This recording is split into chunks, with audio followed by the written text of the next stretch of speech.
مساء الفل. النهارده ليله التاريخ، ليله من ليالي النادي الاهلي التاريخيه، لقاء العمالقه، بطل القرن الافريقي وبطل القرن الاوروبي.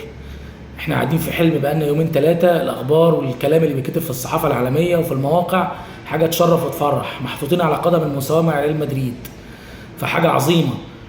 كعاده الاهلي دايما الاهلي مشرفنا والله. على الورق نسبه فوز الاهلي ضعيفه جدا، 2-3%، لكن الكوره ما بتعترفش بالكلام ده. ان شاء الله اراد ربنا فوق اي حاجه، النادي الاهلي هيتعب ويعمل اللي عليه، ان شاء الله ربنا هيكرمه.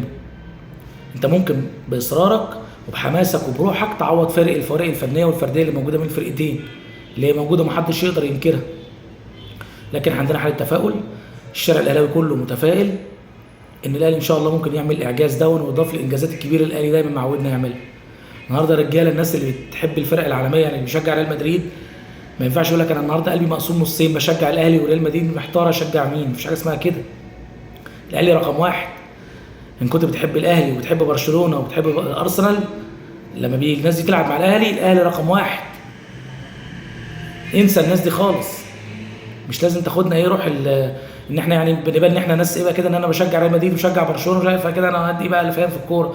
مفيش حاجه اسمها كده. كل الفرق، كل الدول في العالم وكل الجماهير الاساس بتاعها بقى الفرق اللي في بلدها، ويجي بعد كده تكمله حبهم للكوره في فرق عالميه. لكن فكره بقى ان انا انا بشجع الاهلي وبشجع البارسا، فالبارسا لو لعب مع الاهلي انا ببقى محتاره اشجع مين ولا مين. مش حاجه اسمها كده. مش حاجه اسمها تقول اصل انا سرتي مرميه في الكامب نو. انا واحد صاحبي يقول لي كده، انا سرتي مرميه في الكامب نو، استاد برشلونه يعني. وانت يا عم غور انت وسرتك يعني. واحد تاني يقول لي اصل انا مش عارف، انا مواليد ملعب الامارات.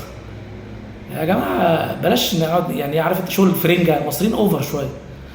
عامه ان شاء الله النهارده الاهلي قدها، والاهلي ان شاء الله هيفرحنا، وهتبقى ليله من ليالي الاهلي التاريخيه كالعاده، وان شاء الله كلنا هنبقى مبسوطين، كلنا في الشارع بنحتفل بالنادي الاهلي.